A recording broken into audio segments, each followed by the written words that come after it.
So, did blockchain, a technology of the future, forget the future?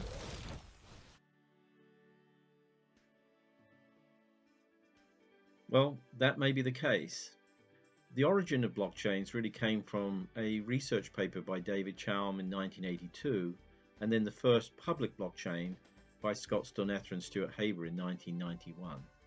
Their papers or articles were cited in the 2008 Bitcoin white paper, and that's where most people know about blockchains.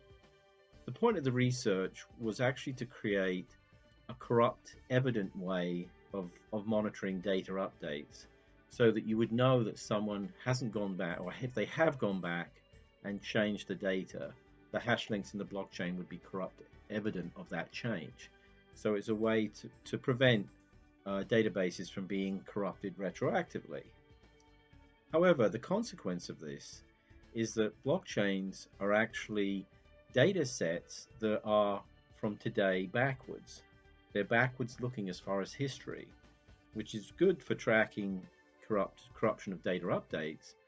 But when it comes to ledgers, when you think of your balance sheet, you may have your assets that you're tracking versus equity in terms of cash or other physical assets, even intangible assets. However, a lot of your balance sheet is made up of payables and receivables, where the payables are your liabilities and the receivables are your assets. But those are future dated obligations. So you have no way of reflecting them on a blockchain in the current design.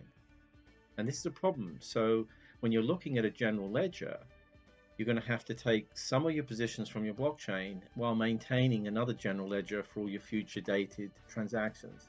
The chances are that you're going to have one general ledger with all of them together. So what's the real role of the blockchain as a ledger? It makes it redundant, it makes it problematic for reconciling, particularly because blockchains are not really ledgers, they're time-stamped transfers of ownership. So at TapestryX, what we thought to do was create transacting periods like you do today in most ledgers, so that each period has starting balances, transactions, and ending balances. And a starting balance may not have no transactions and therefore have an ending balance that's the same as the starting balance. But the point is that you can archive the transactions and then carry forward the balances. So we have this concept of a transacting period, an archivable record, which is still a continuous record. But you're now able, with transacting periods and double entry accounting which is critical for any ledger, to record future dated payable receivables.